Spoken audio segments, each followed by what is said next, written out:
First of all, I began with Professor Chomsky, and then I followed with Andrew Feinstein, and recently I just did the job with Archie Brown, and then you are the fourth one. I'm just walking in now. So there are altogether, I guess, around I sent you some of the representative questions, and apart from that, I'm just planning we will be having around 15, 16 questions, and there can be some of the things related to this, or it's a kind of personal affair as well. That's it. Wait a minute, sir. I am just planning to get it done here in this laptop as well. If I am able to fix it up, it really works well. If not, I will be just starting this job through this mobile as well. Einstein supported Palestine as a home for oppressed class, not just for Jews. How would you see Einstein involved in making bombs that would permanently endanger the safety of the world? That's my first question. Well, Einstein's theory that the creation of the bomb was not involved in that work, as you know. So I think we'd have to distinguish between the science and the work that landed up coming out as a consequence of his physics. So that would be the first point. The second one is that I think that Einstein's politics would have to be distinguished from his science.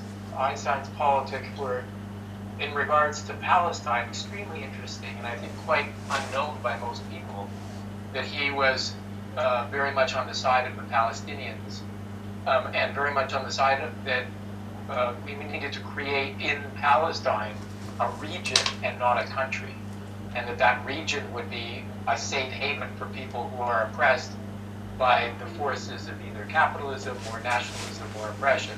So I think that this is you'd have to distinguish between, therefore, the science, the politics, and his ideas about the Middle East.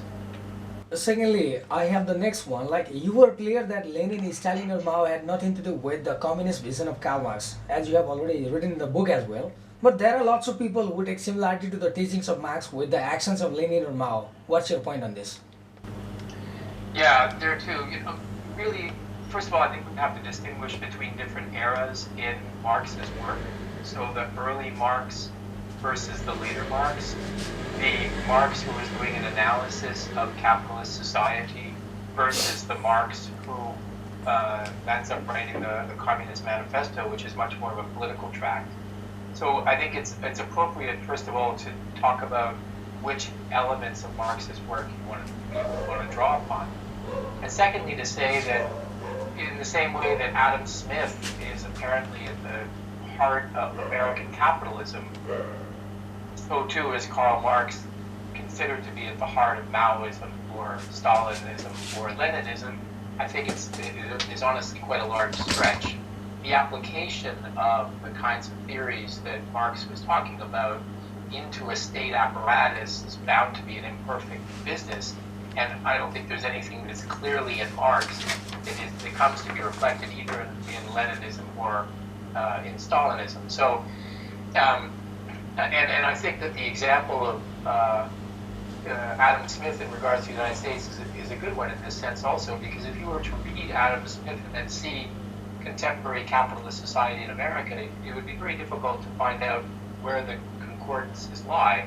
It's a theoretical construct, and it's used in many ways for propaganda purposes. If you say we're consistent with the theories of Marx, we are upholding Marxist ideology, we believe in the abolition of private property and so forth, and therefore we're going to create a state that looks like, say, Stalin's state, which is really a totalitarian dictatorship, then Marx is being used really to justify the action of Stalin's regime more than to actually underwrite the way that the country works.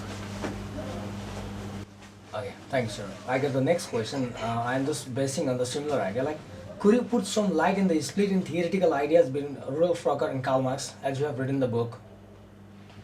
Sorry, can you say that again? Could you put some light on the split on the theoretical ideas in between Rudolf Rocker and Karl Marx? Rocker was an anarchist, Marx was a Marxist. I'm not a Marxist in a sense, communist. However, there was some kind of theoretical deviation in between these two kind of people, right? Yeah, and as you know, I became very interested in the works of Rudolf Rocker because, in my sense, if you read him even today, there are very important similarities between the underlying ideology that he espouses in regards to anarchism and what Chomsky ends up advocating later on. So the differences between Rocker's work and Marx's work in many ways are quite fundamental. We could take, for example, the conception that Marx has of there being a transitional period between the current society as he lived in it and the ideal society that he envisioned as being a kind of a worker state, but also a state in which there was very heavy apparatus from above dictating the terms that would presumably at some point lead to fundamental liberation. Rocker was very much against this idea, and Rocker spoke in very derogatory terms about Marxism because he said that it really was the transition from a capitalist form of oppression and exploitation to a Marxist form of exploitation in this transitional state. So Rocker is in many ways fundamentally different than when he articulates his vision of people operating on their own best interest in collaboration with people with whom they've entered into relationships in free and unfettered and unpredictable ways. He often uses Marx as a counterexample to that vision. Okay, fine. So that's another thing I would like to put, like to be precise, what are the elemental differences in between this communism and anarchism, somewhat like the difference between Marx and Rocker, right? Sure. Yeah. And in both cases, there's so much to say. We could write endless books together about this, which I think would be fun. But one of the ways to think about it, I think, is to consider the difference in the conception of home and the conception of property. So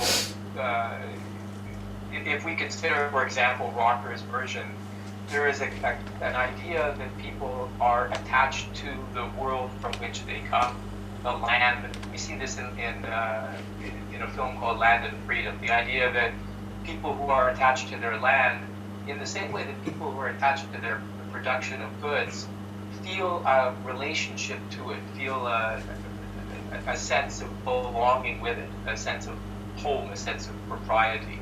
And that leads to a sense of pride, that you tend to your garden in the backyard of your house, or you tend to the field that's attached to your farm in a way that reflects your own devotion to it, your own love for the land, and so forth. If you were talking more about the production of goods, you create a bicycle with other people who love bicycles in free associations, and you do it with a kind of love and investment that reflects your own devotion to that material. So there is this kind of, it's a relationship that you develop with people, let's say fellow workers. It's a relationship that you develop with, let's say, the land, or with the products of your labor, that is entered into freely and can also be walked away from freely. That's one version, and a very microscopic description of it, of some of the things that are talked about in anarchism. When you talk about Marxism, again, you'd have to talk about which person is interpreting Marx. But in most versions of it, there is a very heavy state apparatus that extricates people from their organized religion, that abolishes private property, but which at the same time creates a dictatorship of workers. Any dictatorship of workers implies a vast power structure, and a vast power structure that has a sense of what is possible and not possible inside of that society, what is right and what is not right inside of that society. Anarchism generally, and again, let's stick with Rocker because he's a good example, is much more aligned with an idea of freedom, of creativity, of unpredictability, of some conception of creation that is not based upon a template or upon state needs or upon any kind of dictatorship. So in many ways they're fundamentally different. At the same time, as I said, the difference between Kropotkin, Bakunin, Rocker, and Chomsky are extremely important to talk about. The same way that the difference between Marx and those who have interpreted Marx are extremely important. So in a sense, we have to talk, if we were going to get into the details, we'd have to talk really about very specific, not just specific people, but specific texts. Okay, fine. So you have just clearly stated regarding that foundation of here, right? So I got one interesting question as well regarding that foundation in which Chomsky was involved in, so the denial of the Holocaust. So it was not just Robert Fordson to deny the existence of Holocaust. There are people like Mohammad Ahmadinejad, the former Iranian president, right? As well as to say the same thing. So how do you personally react to them when they have been just denying that Holocaust, despite the fact it occurred in the history, to my knowledge? Well, in the case of Fordson, and given your own interest in Chomsky, I think that we have to agree that the way that the Fordson, the so-called Fordson affair, unfolded was very much against Chomsky. It was somebody who is, in the first instance, at least theoretically, exploring some sort of an historical question, who is, as we know, subsequently turns out to be an extremely nefarious and questionable so-called historian. But Chomsky's initial point in regards to him was, if he's asking difficult questions, such as how exactly did the gassing of the Jews occur in the camps, then we should in fact pose those questions. We should in fact think about the answers. We should in fact set the historical record straight if there is a lack of clarity. So Chomsky's point was really the details of the Holocaust should certainly be subject of exploration and should certainly be assessed and analyzed. That it's Fordson who does it, of course, has eventually very negative implications because he denies the Holocaust. So he's saying at the outset, I'm simply exploring a question, how did it occur? And it turns out that he is a denier. So when Chomsky says we should advocate for the exploration of difficult questions, and then being Fordson, then you get this so-called affair in which Chomsky is linked to that exploration, which is nonsense, as I explained. How do we explain? Well, that it would be denied. In the country in which I live, you'll have a mass shooting of children in kindergarten, and within a few weeks, people will deny that it ever happened. So you have the same kind of this imaginable sense that you can contort and turn reality into something that it is not, to some political purpose. And that, unfortunately, is what has happened with Fordson to an extremely nefarious purpose. People hitch their wagon to Holocaust denial. It's to me, it's an unimaginable. It's this fake news thing that we're becoming so accustomed to. But it has its political motivations. It stirs up people. It draws upon their racism or their anti-Semitism or their hatred of whatever sort. And in my own field, in the work in border crossing, the same thing happens with refugees. There is no tangible evidence that refugees commit more crimes than the native population, and yet, if you were to read what's said in Hungary or what's said by this President Trump or what's said in Italy today, you would imagine that the people coming in are, rapists and murderers and so forth and so on. That there is no evidence for that. There's no proof for that, but it works. And I think that the same thing has happened with the Holocaust denial. That this is it's manifestly false, manifest evidence, and yet it works. And in regards to who you're interested in, it has worked against Chomsky. So people who know Chomsky have in many cases heard about this crazy affair. So here you are, you're looking at a mass of literally hundreds of books that state his opinions on things. And what do people think about this false episode? So I guess to answer your question, I would say it is a form of manipulation of attitude. And in the same way that the idea that refugees are rapists or that certain races are better than others, whatever else, it serves to manipulate the political opinion in the interest of some political ideology or party. Yeah, and I know that to my knowledge, you are the best one. You are the best person in the world able to know Chomsky from the nearest and dearest point of view, right? So, as an author of the book, The Chomsky Effect, how do you see the difference in between the linguist Chomsky and the political activist or public intellectual Chomsky?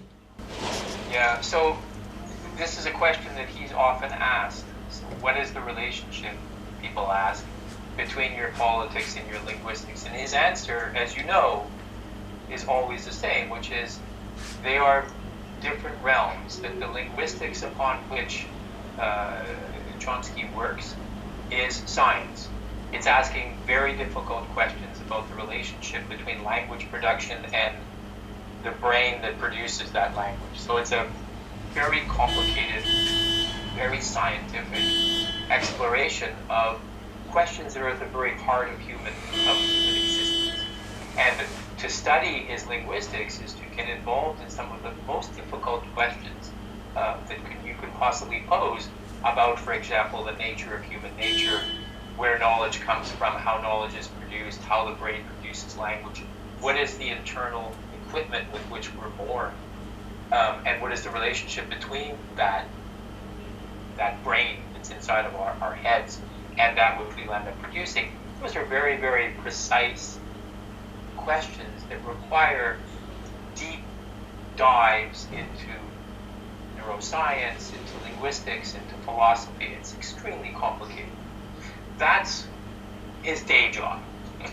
That's what he does for a living. Then, with the prestige that he has acquired doing that work, he goes into the public forum and says, here is what I'm observing. He's not saying, I'm observing this as a linguist. He's not saying, I'm observing this as a scientist. He's not saying, here is my view on Donald Trump based on my research of the human mind. That's not what he's doing. So in other words, he's taking really more his ability to speak publicly, the prestige that he has acquired as a scientist, and bringing it into a social realm and analyzing questions using, what he calls common sense or careful analysis or deep research or rejection of, the kind of status quo ideology in order to deeply examine questions. So that's what he does. From my perspective, however, there are also some similarities, because one of the things that's so remarkable about Chomsky is his rejection of status quo ideas that can be tested. So, in the same way that we saw with the linguistics, when he was examining his own teacher's work in structuralist linguistics, rather than just say, oh, my teacher, he's so famous, he's got a chair, he must be right, Zelig Harris. Instead, he says, let's take a look. Let's examine these ideas really carefully. And forget about Zelig Harris's prestige. Forget about his chair at the University of Pennsylvania. Let's just look carefully to see how his ideas work. He does the same thing with politics. So he'll say, okay, so the president has said this, and his advisors have said that, and this expert has said this, and so forth and so on. Let's take a look ourselves. Let's really say what's there. Let's do the work. Let's actually examine it without the presuppositions that are being fed to us.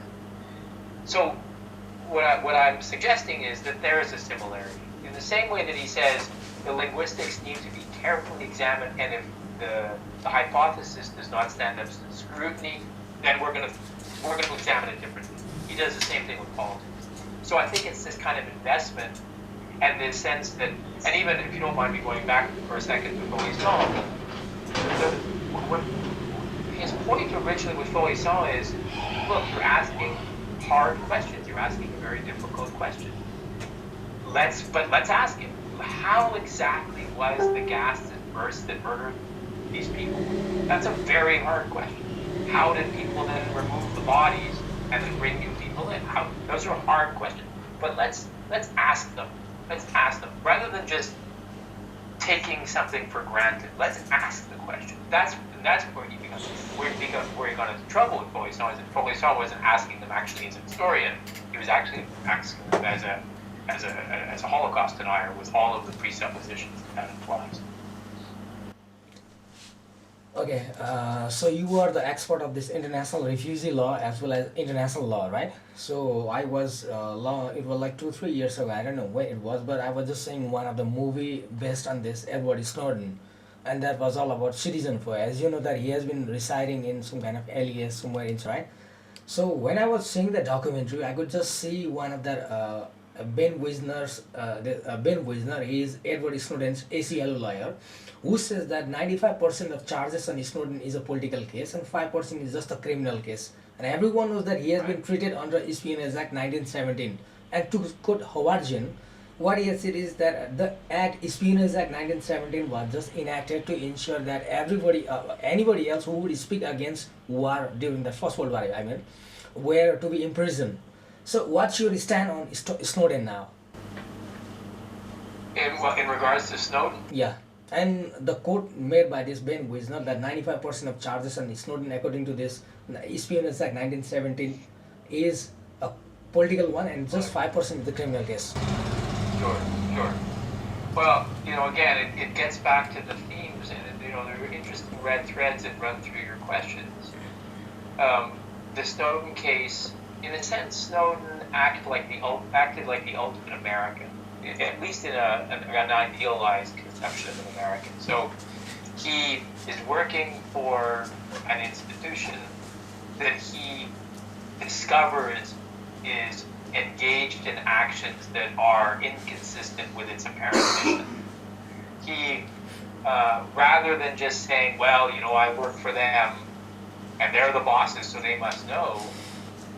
See what I'm saying? It's the same. It's kind of the same as the politics that we talked about in regards to Marx versus Rocker. Marx says, this is the state, it's good for the state. This is the dictatorship of a proletariat that will eventually lead to liberation. Do what we say, and everything will be fine. If we kind of extrapolate from that, we see Snowden working for this gigantic organization, realizing that the organization is not in fact doing what it says that it's doing, and then speaks out and says, listen, people of America, you think that this is what this institution is doing, and this is actually what it's doing. What it's doing is it's gathering information, it's not working for the people, it's not doing what it's claiming to be doing, and so forth. So it's involved in a very nefarious gathering of information and using what he takes to be his constitutional rights in the United States and taking a kind of history of whistleblowing and a history of muckraking and a history of standing up against the big guy and winning. These are all very important American images. They're often not applied, but they're important images that we have of America. This is what he does and becomes on that account. So rather than the American government saying, wow, thank you, you've revealed something that we should have known, and we'll call you a hero and we'll thank you for the work that you've done, instead he becomes demonized and becomes a pawn in a political in which he becomes so on. So I think that what that quote is suggesting is, yes, apparently is divulging a secret from an institution. That divulging, which I don't think should be illegal, is illegal. So there's the 5%. What happens to it afterwards is the 95%, which is the way that the case comes to be spun later on. And now, of course, it's so incredibly complex because God only knows what he's doing now.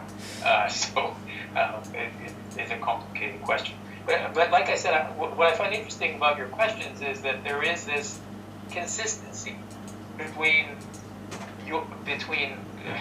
let's say, an anarchist conception in which we enter freely into relationships on the basis of self-interest in communities in order to advance some project that we then dissolve the moment we wish to dissolve it, or change it with the moment we wish to change it, because that's how real knowledge is produced, in free and unfettered fashion, versus Maoism, Stalinism,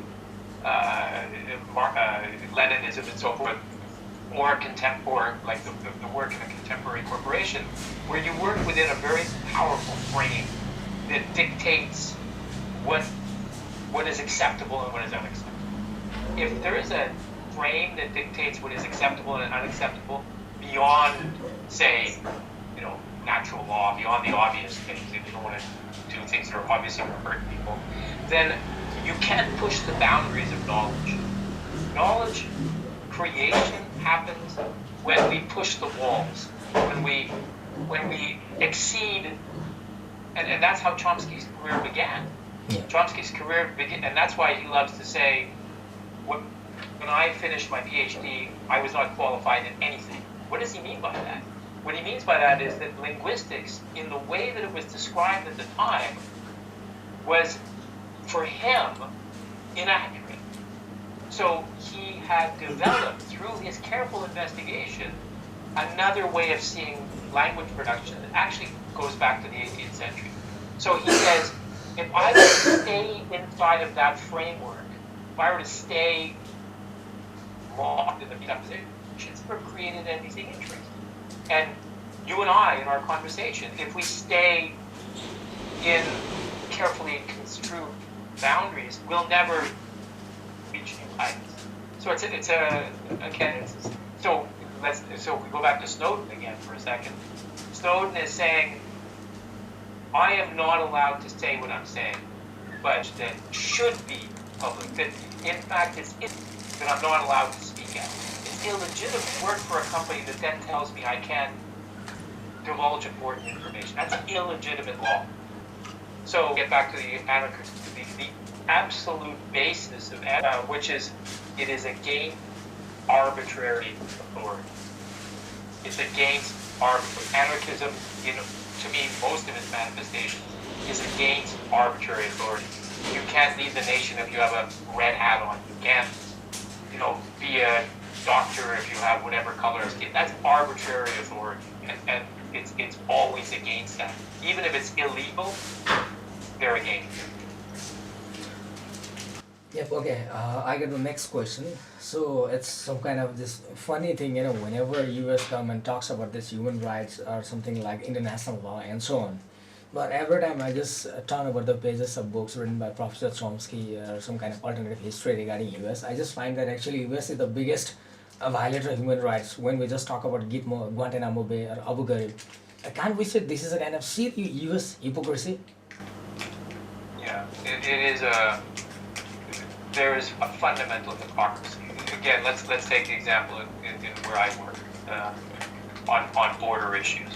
So, what are the things that come to mind when we think about American society? Family, capitalism, openness, free market, Judeo-Christian morality.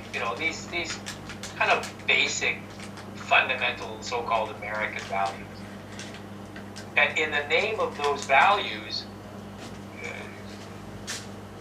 some of the most anti-Judeo-Christian, some of the most anti-freedom actions are committed. So, for our own, I often like to think, for example, of our own children. For our own children, we want only the best, and the best at the exclusion of everything else. We only want to protect them. We only want to shelter them. We have all this. And then we vote for people who then advocate for the separation of children from their parents. Everything that we know about childhood is wrapped up in the promoting the health, creativity, safety, welfare of our children, the next generation. And yet, this government engages in an act that's so blatantly inhumane, so blatantly that they apparently stand for. That's an example of hypocrisy. That you, and I mean, we could go on and on. We could look at, for example, on the one hand, it's okay for it's deemed to be okay for American citizens to take their passport, take their money, take their credit card, get on a plane, go anywhere they want. In the case of, say, big companies, it seems to be okay that they then purchase resources, exploit the land, destroy the environment in so doing. And then when the workers who are working for these companies say, you're engaged in violations of human rights, as workers here in this, working for this American company who are being exploited and so forth, we demand our rights, then all of a sudden, no, I'm sorry, the rights are not for you, rights are only for us. Rights are only for the owners, they're not for the workers, for example. That's, hypocrisy. It's a horrifying form of hypocrisy that is at the very root of political discourse in contemporary America. Okay, and regarding the same thing again, like that Guantanamo Bay, I know that when Fidel Castro came to power in 1959 and this Dwight D. Eisenhower ended the relationship with this Cuba in 1960. However, I still remember the thing that that Platt Amendment was one of the major reasons why this America is still has occupied this Guantanamo Bay. So can't we say like Eisenhower, with the ending of every of the diplomatic ties with Cuba, ought to fill in of this Platt Amendment as well? But it is in action. How do you see this? The Guantanamo Bay. Yeah. Guantanamo Bay is one of those spaces that has been created to justify manifest violation of human rights. So you get these zones in which human rights are, it's a zone in which different rules apply, as it were. We see the same thing, for example, in borders.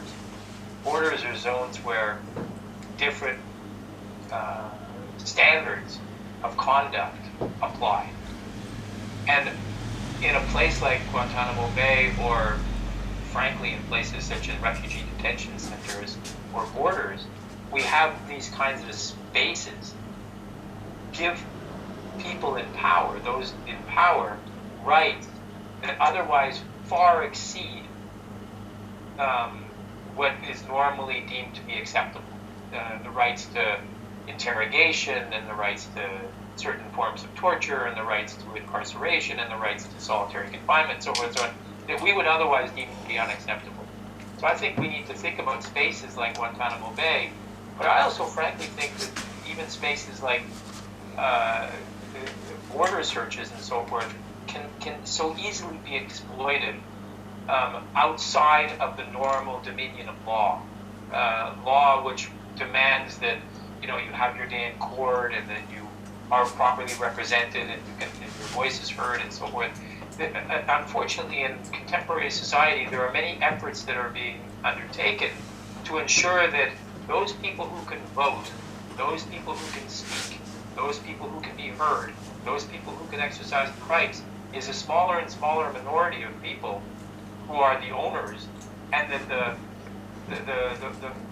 those people who are deemed to be outsiders do not enjoy the same rights. So I think of Guantanamo Bay as more like a symptom of a broader phenomenon. Yeah, that's right. So I would like to just come to this American politics once again. To quote that Gore Vidal, he has just quoted one very interesting fact that was like privatized profit and socialized loss. So how do you see the bailout of those fallen multinationals company after the economic crash of 2008 that included tax cut off, and like to my knowledge like around 934 billion dollar was just put to this relief act by this Barack Obama, I guess. The information is somewhat like that. So I mean to say that how do you see all of these things? So isn't this injustice to the American taxpayer, where they just keep on paying tax to the government for the development of work? However, the government just he starts just working on this welfare of this private company, and it gets indulged in some kind of this warfare with these different countries, where this private multinational, they just earn their profit out of this kind of this investment of the people. Well, let's go to your original quote, because I think it's a great one. Privatized profit Socialized loss. and socialist law. Yeah.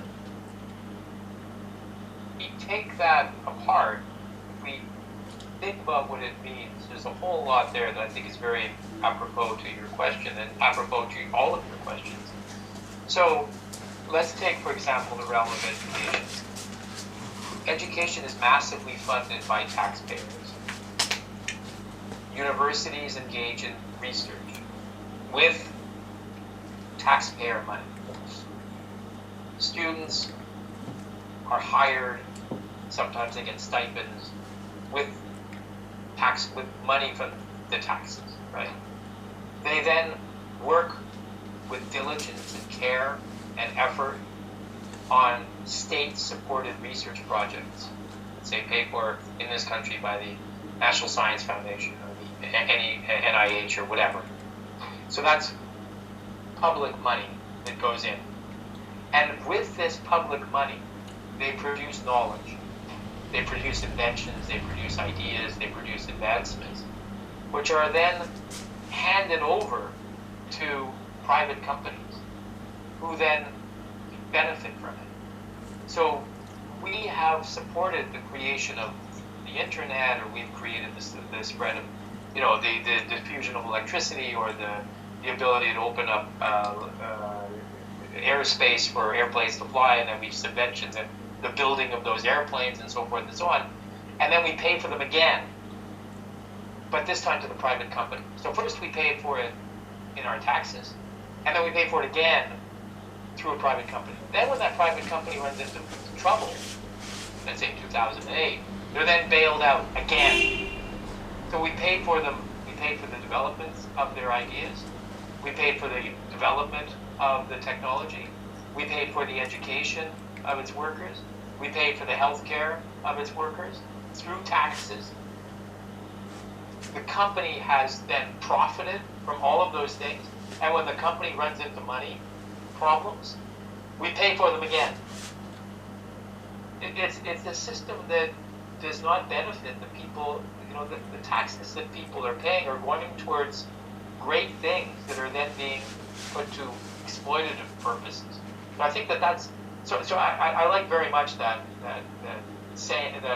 line that you began with, because I think that's at the heart of a lot of what we're talking about. Okay, now I would like to come to this Donald Trump. Well, it was some years ago. I was just going through some of the text, and I found one of the very quote made by this American documentary maker, Michael Moore. What he has said regarding Donald Trump, that was maybe in 2016 when Trump was in the quest of his presidential process. So he had exactly said like, wretched, ignorant, dangerous, part-time clown, full-time sociopath.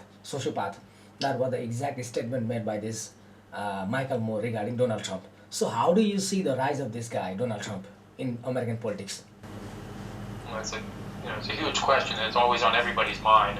And of course, it's on everybody's mind today, because yesterday Cohen gave his own deposition and explained his own intimate knowledge of this person. So I don't know what I would have to add necessarily to all of our many thoughts about this period, but I would say a few things. One of them is that he says, you just mentioned Moore's comment that it's a full-time clown. Well, part-time there's clown something about, is it a part-time clown or a and full-time clown? part-time clown, full-time sociopath. Wretched, ignorant, dangerous, part-time clown, full-time sociopath. All right, well, I think the part-time clown is a little bit of a distraction. So let's take, for example, these crazy tweets, these insults, these racist, misogynist comments and so forth and so on. They're tweeted out.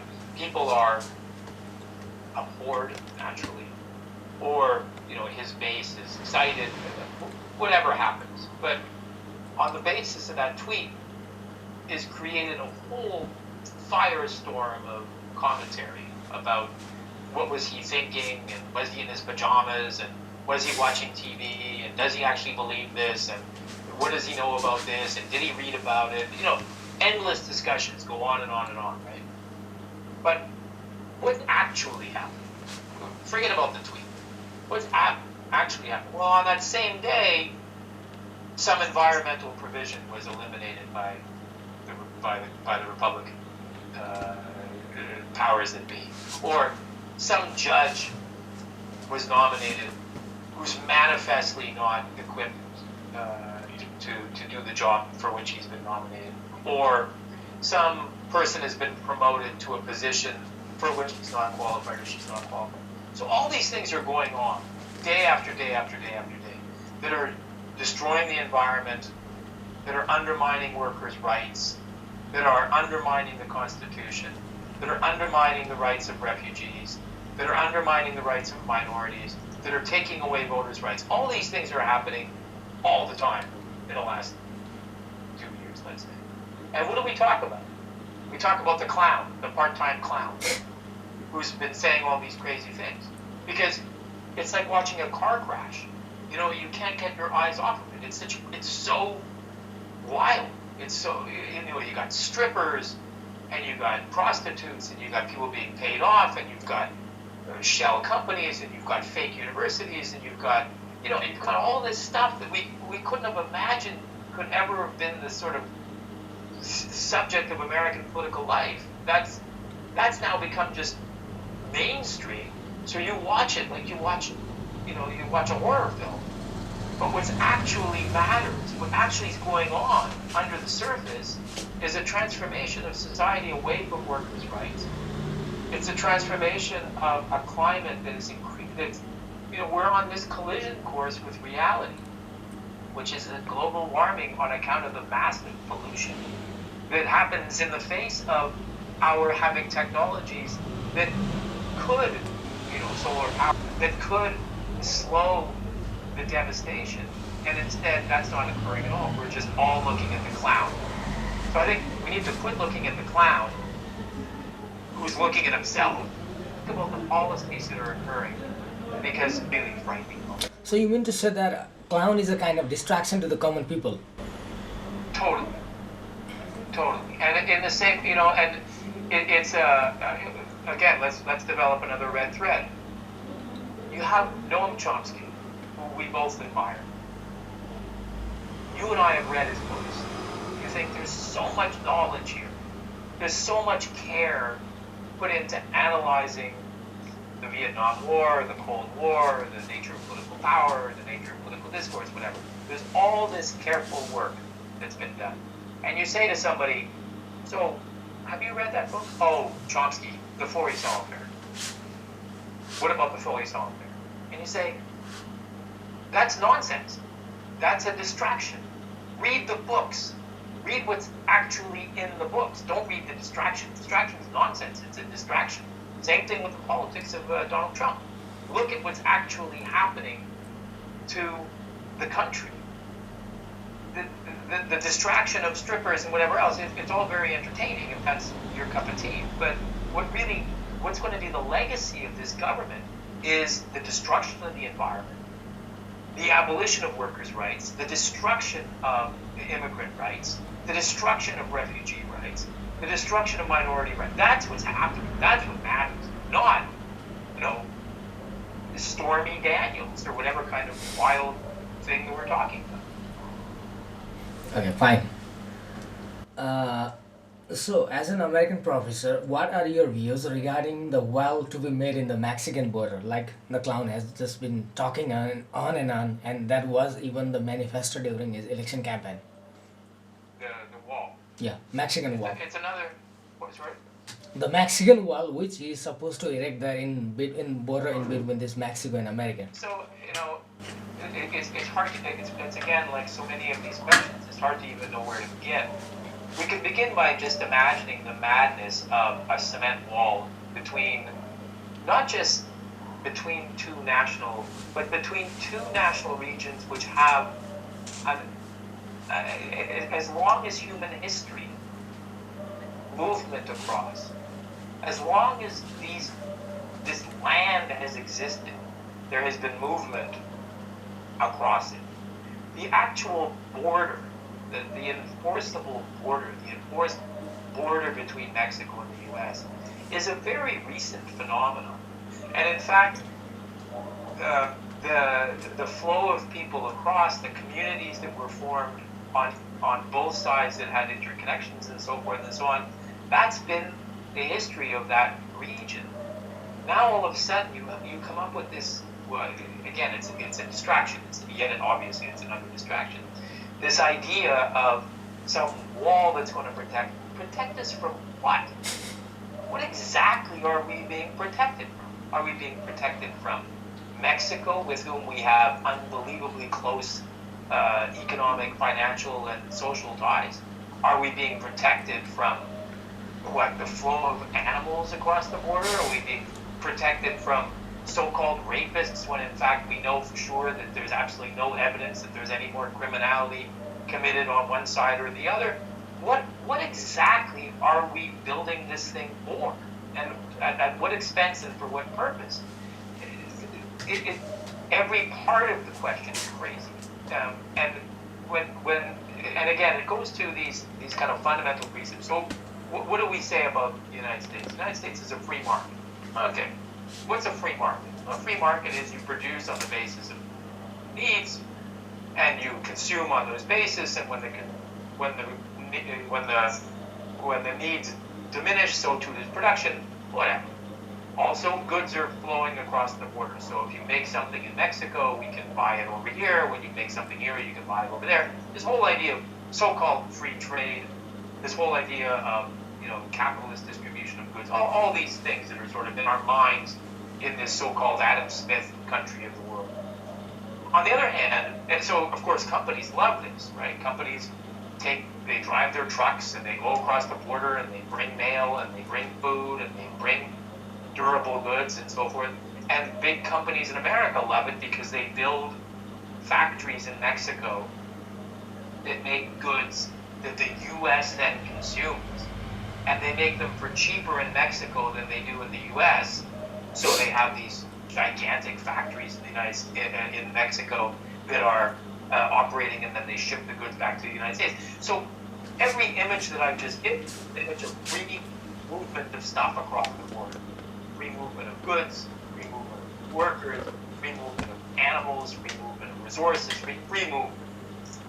That's the way the society apparently works. That's apparently American capitalism, apparently. And what are you doing in the face of it? You're going to put up a wall. Why? It's even by the most elementary assessment of how this country apparently works, it makes absolutely no sense. The logistics of it make absolutely no sense. The value of it in regards to what's being claimed makes no sense. If you wanted to, in fact, address the issue of the flow of people across borders, you would facilitate, because you need workers from Mexico. Just as the United States needs workers, just as Mexico needs workers from the United States. We need tourists. We need movement. In fact, the best thing to do would be to eradicate the border, frankly, and allow for that which has always occurred, which is movement of people and goods across the border.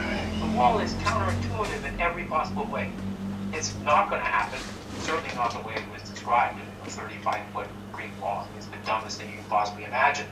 But it has also served as a really good distraction, because somehow it feeds into this idea that the bad person is over there. I'm a good person, I'm over here, and all the bad people are over there. So I need to put a fence around myself to protect myself from all the bad people. Well, that's nuts.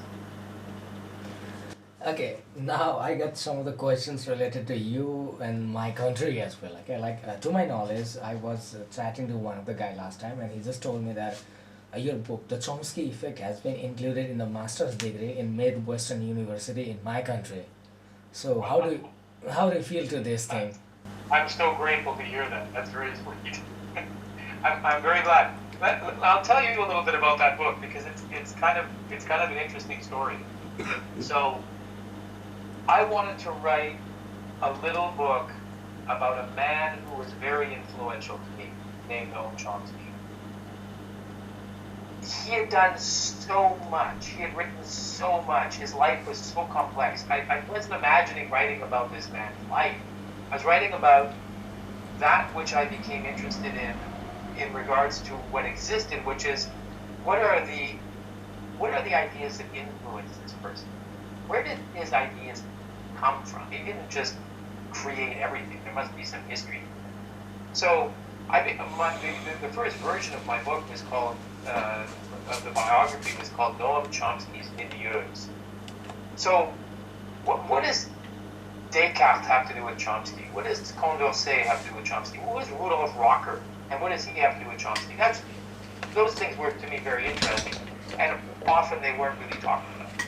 So I wrote this book that was then aggrandized to add personal details about his life, and especially details that people didn't know very well, such as about Einstein and so forth and so on, that you know. It sells all over the world, and all of a sudden, I'm meeting amazing people like you, and I get to talk to amazing people like you about his ideas as a young man who frankly is quite humble in all this regard, and I realized what's really interesting about him is the effect that he's had on you.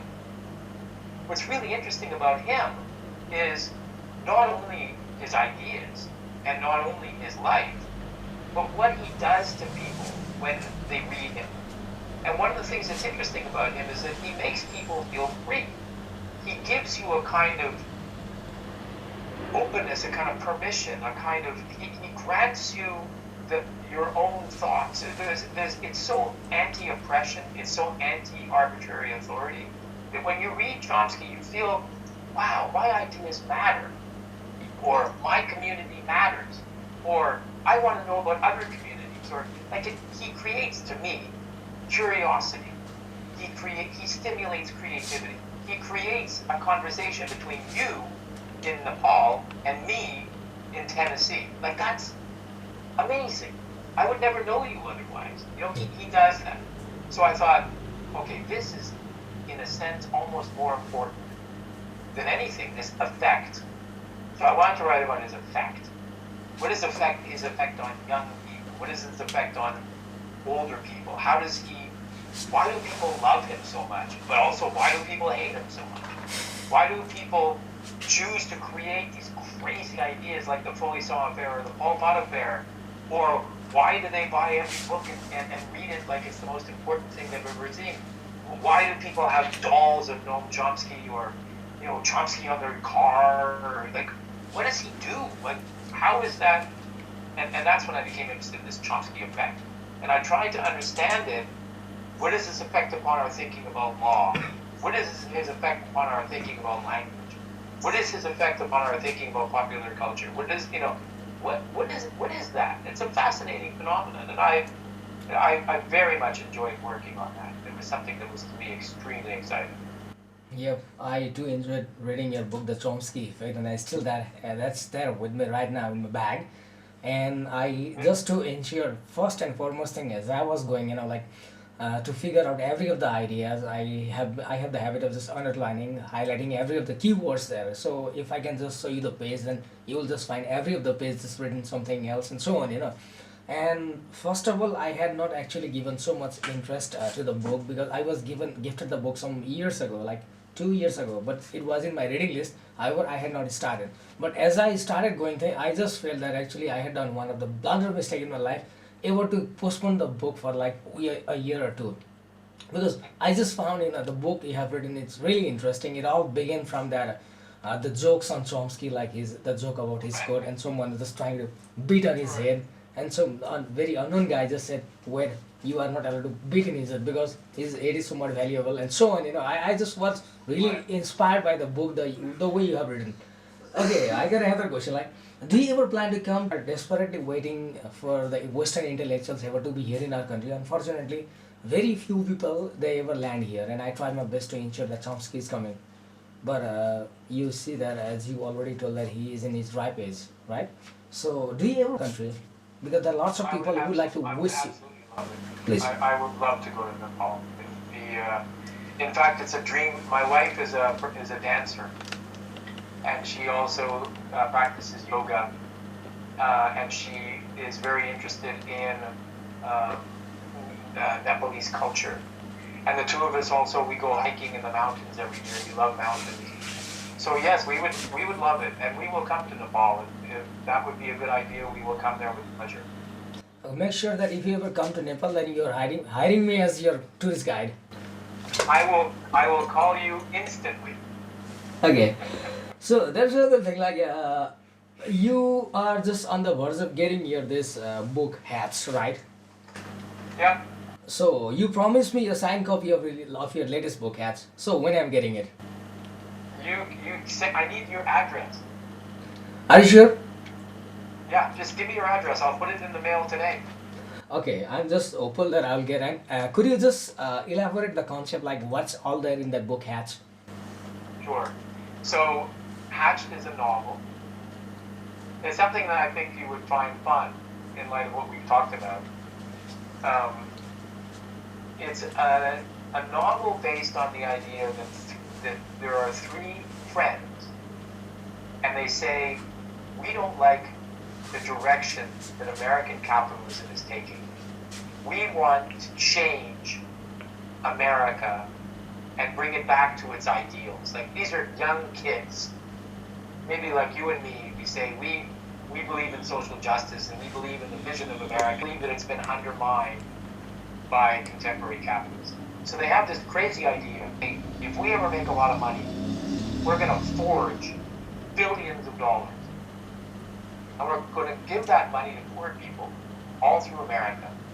And it's going to create a change in the economy. So the economy is going to look better than it is. And the president is going to say, wow, look at the economy. It's doing great. It's because of me. And then these three people are going to go to the president and say, no, it's not because of you. It's because we're making fake money. We're making forged money. That's why the economy is better. And the president says, oh no, that's terrible. I'm going to lose the election. So they say, okay, I'll tell you what.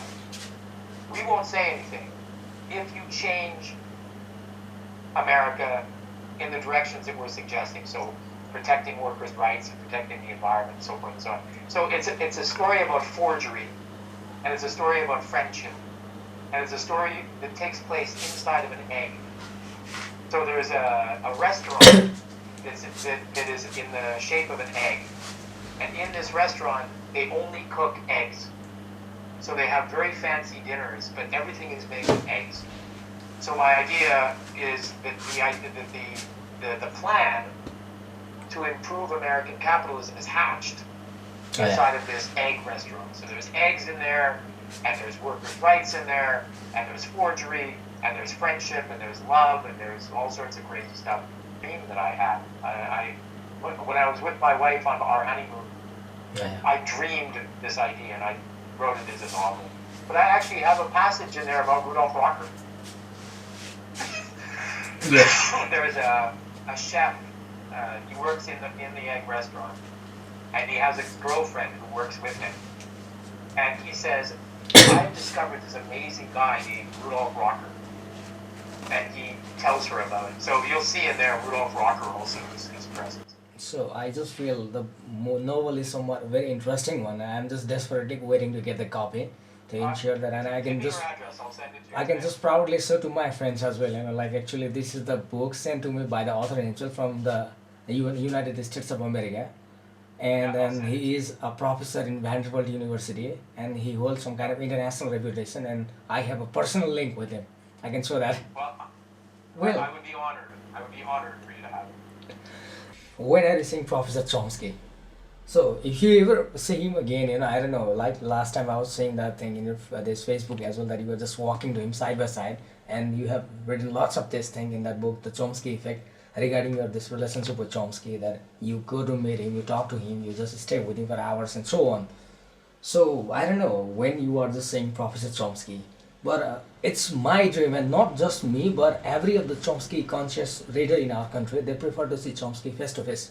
Unfortunately, we are not that lucky guy ever, So the next thing is, if you ever see him again, like Would you just please give my regards to him? You know that I absolutely will. I absolutely will. I hope that he comes to see you, or that you come to see him. He is getting older, as you know. He's just celebrated his 90th birthday, so he's not traveling as much. But I will absolutely tell him about you. In fact, I'll write to him tonight, and I'll tell him about you, and I'll send him your wishes. Yeah, and I don't know whether I should be just telling you this in front of this interview or not, but that's something I would like to request you. Like you have been just in personal relationship with him, and then you just know him. You have been just talking to him. It's the dream of every of these people, critical thinkers in the world, able to see and be the man like Chomsky. And since the time I started reading Professor Chomsky in 2009, that was all about that. I began with the book Hegemony and Survival. That was advertised in that UN General Assembly by late Venezuelan President Hugo Chavez. Since then, I started reading, and I guess I have around stacks of around 40 books regarding Chomsky, and I have been currently I'm just studying one book because I just can't abstain myself from reading the book. So if possible, like you just told me that you would be just sending that book Hatched, signed by you, by the author, So I would like to get one more book added, like there in the stack, and that would be by the world's biggest living genius. That would be Professor, and I should be really happy, if you get able to do so. I will send you a bunch of books with pleasure. Okay, sure. I'll be just waiting. So this is how I just end up this interview with you, and I just came up around like 15-20 questions because I will be just given one full broadsheet paper, and that would be on a printed form, and it can take like 1 month or even 1 week, 1 month, or even sometimes 2 months as well. Like last time there was some kind of technical delay when I was having interview with that Andrew Feinstein, that former South African politician, and one of the anti-corruption activist, and he is an expert in international arms trade, and that was a big hit in the country. And I'm just trying to ensure that I'm just being in touch with this kind of people, who are just really working for the common benefit of not just their specific country but throughout the world. And then I will be just sending you the picture as soon as the interview is published in my language. I have to transcribe first and then translate, then I will have to make some kind of necessary editing as well. Then only I can just send it to you, and I'll get the photo clicked, and I will send you the link as well. And then someday in future, if you ever come to Nepal, then I will be just saving one of the copy, to ensure that you will be just getting that thing. I would love that. Once you have transcribed it into English, send it to me, so I can correct it for you. Okay, sure. I will be more than happy. I will just get it transcribed, and I will just get it typed, and I will send it to you. Maybe it will just take like 10 days, 15 days, I don't know. But looking at my circumstance, I will try. I will just begin the job by tomorrow itself, since it's night now. I will start the job, and then when it's all done, I will send it to you. And every of these transcribed forms are I will get that thing translated, and then I need to make some of the, because I need to just fill up one of the broadsheets. And I have some limited words like 2,000, 3,000, around 3,000 or 3,400 words, including your pictures. And I will be just expecting some kind of picture, your picture, a big one, because I'm searching in the internet. I could not find the picture, that really fits to our size. So if you could some of the major picture, I'll send you my email address. And I don't want any of the resolution to be broken down. So when we are done with this thing, then I think it would be one of the best. It's a kind of history, let's say. We have made the history already. Okay, well, send me the transcription in English and I'll correct it. Sure, sir. Wonderful. Thank you, sir. Thank you. Robert Barsky भनेको चाहिँ यो पुस्तक the Chomsky इफेक्टको लेखक पनि हुनुहुन्छ र उहाँ अन्तर्राष्ट्रिय refugee अर्थात् शरणार्थी सम्बन्धी नियमको पनि शरणार्थीलाई लिएर पनि उहाँको राम्रो दखल छ। सँगसँगै उहाँ चाहिँ एउटा साहित्यिक थियोरी सिद्धान्तको बारेमा पनि राम्रो ज्ञाता हुनुहुन्छ। अनि उहाँसँग चाहिँ पर्सनली नोम चोम्स्कीसँग उहाँको पर्सनल एकदम राम्रो सम्बन्ध छ। अनि यही क्रममा मैले यो किताब जुन चोम्स्की इफेक्ट भन्ने किताब पढिसकेपछि धेरै कुरा मैले त्यहाँ फेला पारेँ, जुन सामान्य रूपमा मेरो अध्ययनले फेला पारेको थिएन। अनि त्यही क्रममा मैले फेसबुकमा चाहिँ उहाँसँग सम्पर्क गर्न आँट गरेँ र त्यो उहाँसँग कुराकानी गर्दै जाँदा अन्ततः मैले उहाँसँग अन्तर्वार्ता लिन सफल भएँ। र यो अन्तर्वार्ता चाहिँ म यता अब उसबाट पनि आइरहेको छ हाम्रो अनलाइनबाट पनि र सँगै यता हामी प्रिन्टेड फर्ममा पनि जाने उयो गरिरहेछौँ। अनि त्यसले गर्दा मेरो चाहिँ एउटा ठुलो ध्येय के हो त भन्दाखेरि विदेशी लेखकहरूसँग विदेशी चिन्तकहरूसँग चाहिँ घरिघरि नेपाल अब जस्तो हाम्रो देश एकदम आइसोलेटेड एकदम संसारमा कसैले चिन्दैन प्रायः जसो। अनि त्यसले गर्दा पश्चिमा विद्वानहरूलाई नेपालसँग जोडाउनुपर्छ, उनीहरूसँग पनि केही कुरा सिक्नुपर्छ, उनीहरूलाई नै हाम्रो बारेमा जानकारी दिनुपर्छ भन्ने हेतुले गर्दाखेरि मैले लिइरहेको उहाँको चौथो अन्तर्वार्ता हो यो। सुरुमा नोम चोम्स्कीबाट थालेको थिएँ, त्यसपछि एन्ड्रु फेन्स्टाइन दक्षिण अफ्रिकी राजनीतिज्ञ साथसाथै अन्तर्राष्ट्रिय हतियार व्यापार कारोबारको चाहिँ राम्रो ज्ञान राख्नुहुन्छ उहाँ। र त्यस पछाडि आयो आर्ची ब्राउन जसको अन्तर्वार्ता छापिने प्रक्रियामा छ। र अन्ततः रोबर्ट बार्स्की आएर यो सँगै मेरो अर्को अब योजना भनेको युवल नोआ हरारी इजरायली लेखक हुनुहुन्छ, उहाँलाई मैले लेखिरहेको छु र उहाँको अहिलेसम्म प्रति बिचमा दुई तिनवटा आयो, त्यहाँबाट अहिले आएको छैन। र जुन दिन हुन्छ भइसकेपछि यही तरिकाले गर्छु। And I will be just bringing every of this things to my Nepalese listeners, audiences, readers, everyone else. So I'm just hopeful that this interview will be just some kind of this landmark in the history of Nepalese intellectuals. Thank you.